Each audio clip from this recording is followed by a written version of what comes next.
नमस्कार दोस्तों, स्वागत है आपका। आज बात करने वाले हैं एक और स्कैम की। सर कौन सा स्कैम हो गया?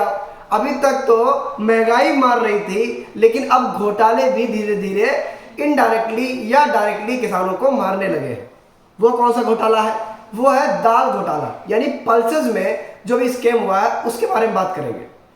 कैसे, कौन सा नेफेड का, या जो जिसे हम लोग बोलते हैं national agriculture cooperative marketing federation, ठीक, और हिंदी में बोले तो भारतीय कृषि सहकारी विपणन संघ, उनके द्वारा कौन सा ऐसा प्रोक्योरमेंट का नया नियम लगाया गया जिससे कि जो मिल मालिक है उन्हें फायदा हुआ और आम जनता को काफी नुकसान हुआ। इसकी बात आज हम लोग करने वाले हैं। तो इसीलिए आपको आज थोड़ा सा एक पॉइंट ऑफ व्यू पता लगेगा कि कैसे कुछ लोग गुटबंदी करके आम जनता को नुकसान पहुंचा देते हैं। इससे ना ही सरकार को फायदा बहुत ज्यादा हुआ और ना ही किसानों को हुआ, फायदा हुआ उन चुनिंदा मिल मालिकों को। कैसा हुआ बात करेंगे। इससे पहले आप लोग जरूरी सूचना बता दें, एग्री कोचिंग चंडीगढ़ में हम पढ़ा रहे हैं। आपको कोई भी समस्या होती है, अगर किसी भी कोर्स को डिटेल में पढ़ना है, जो डिस्क्रिप्शन में हमने अपना नंबर दे रखा है, साथ ही साथ अगर आपको 5% का डिस्काउंट चाहिए तो उसमें भी आप आकाश 5 कूपन कोड अप्लाई कर सकते हैं। एक, अगर कोई सूचना चाहिए तो आप फोन करके सूचनाओं को आसानी से प्राप्त कर सकते हैं। ठीक है। अब हुआ क्या कि 2018 के आसपास पहले क्या होता था कि नेफेड जो है दाल का प्रोक्योरमेंट करता था। अब दालों के प्रोडक्शन को बढ़ाने के लिए, क्योंकि जनसंख्या बढ़ रही है तो प्रोडक्शन बढ़ाना पड़ेगा, तो प्रोडक्शन को बढ़ाने के लिए क्या किया गया, नेफेड को एक जिम्मेदारी दी गई कि वो दाल का प्रोक्योरमेंट करे। अब दाल का प्रोक्योरमेंट हम लोग करते तो है, लेकिन जिस फॉर्म में करते हैं उस फॉर्म में कंज्यूम नहीं कर सकते। उसको क्या करना पड़ता है, प्रोसेसिंग करनी पड़ती है, जिससे कि उसे खाने योग्य बनाया जा सके। सिंपल सी बात है। अब ये प्रोसेसिंग कौन करेगा?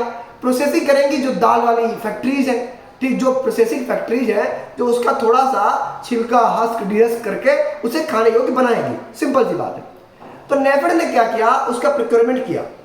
और प्रोक्योरमेंट करने के बाद, यानी खरीद करने के बाद, किसानों से खरीद लिया और खरीद कर मिल मालिकों को दे दिया। ठीक, मिल मालिकों को सबको नहीं दिया जाता है। कुछ मिल मालिक चुनिंदा ऐसी फैक्ट्रीज होती हैं, उनको सिलेक्ट करते हैं, वही दाल को क्या करती है, ट्रांसफॉर्म करती है, खाने योग्य बनाती है। सर सिंपल सी बात है, कोई इसमें दिक्कत होनी नहीं चाहिए थी। फिर सर घोटाला कैसे हो गया? घोटाला हुआ एक चेंज होने से।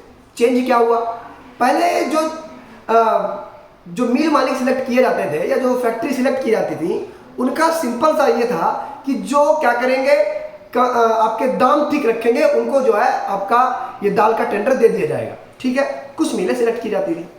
और लेकिन इसके बाद क्या हुआ, नेफेड ने कुछ चेंज कर दिए। नेफेड ने क्या कर दिए, इन्होंने चेंज किया कि एक काम करते हैं, ठीक है, सभी मिल मालिक थे, उनसे कहा कि दाल का टेंडर उसे मिलेगा जो क्या करेगा, जो कि अच्छे तरीके से जो जितनी अगर उसको दाल दी जा रही है उसके मुकाबले जो आफ्टर प्रोसेसिंग वाली दाल है, यानी जो खाने योग्य दाल है, उसका रेशियो जो ज्यादा दे देगा।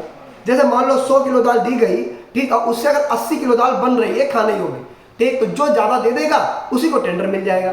ठीक, यानी कि आप इनपुट देने के बाद आउटपुट कितना दे रहे हो। सर ये तो अच्छी थीम थी, पर दिक्कत क्या हो गई? दिक्कत ये हो गई कि जब उनको दी गई, टेंडर दिया गया, तो सभी जो मिल मालिक थे उनका गुट बन गया, और गुट बनने के बाद गुटबाजी हो गई, जिससे कि वो जो रेट लगाते थे वो कम लगाते थे।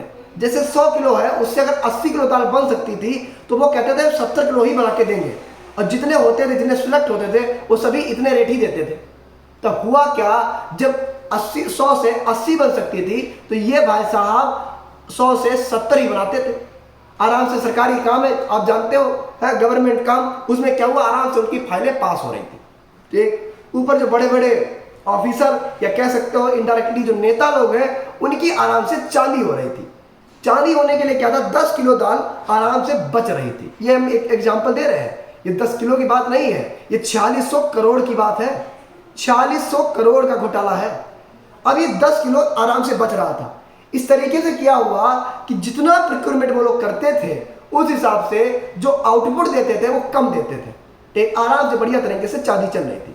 एक, लेकिन फिर जब इसकी जांच की गई तो पता लगा कि जो 10 किलो का मामला है, जो कि एक एग्जाम्पल के तौर में आपको बता रहे हैं, ये बढ़ बढ़ के कितना हो गया, 4600 करोड़ हो गया।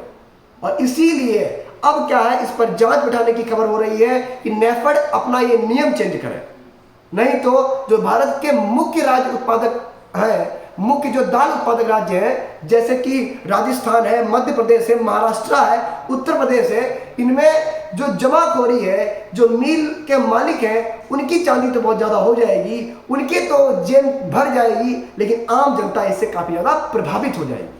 ठीक, अगर हाल ही में प्रोडक्शन की बात करें तो हाल ही में सबसे ज़्यादा जो दाल का प्रोडक्शन देखा गया वो राजस्थान में देखा गया, लेकिन अगर ओवरऑल देखें तो लगभग 32% पूरे इंडिया की दाल मध्य प्रदेश करता है। ठीक, अगर ऑल ओवर वर्ल्ड की बात करते हैं तो इंडिया जो है 25% ऑल ओवर वर्ल्ड का प्रोडक्शन करता है, शेयर करता है। तो इतना ज़्यादा प्रोडक्शन करने के बाद भी दाल का संकट अपने यहाँ ज़्यादा देखा जाता है, क्योंकि दाल आपको अप्रॉक्स एक व्यक्ति को 80 ग्राम दाल खानी चाहिए, लेकिन अवेलेबल कितनी है, 49 से 50 ग्राम के आसपास। तो इतना प्रोडक्शन करने के बाद भी अवेलेबल नहीं है, वो सिर्फ और सिर्फ इस जमाखोरी की वजह से होती है। इसीलिए दाल के रेट बहुत ज़्यादा हो जाते हैं, क्योंकि वो लोग उतना आउटपुट देते नहीं हैं। तो ये जरूरी जानकारी थी, कुछ फैक्ट भी हमने साझा किया आपसे।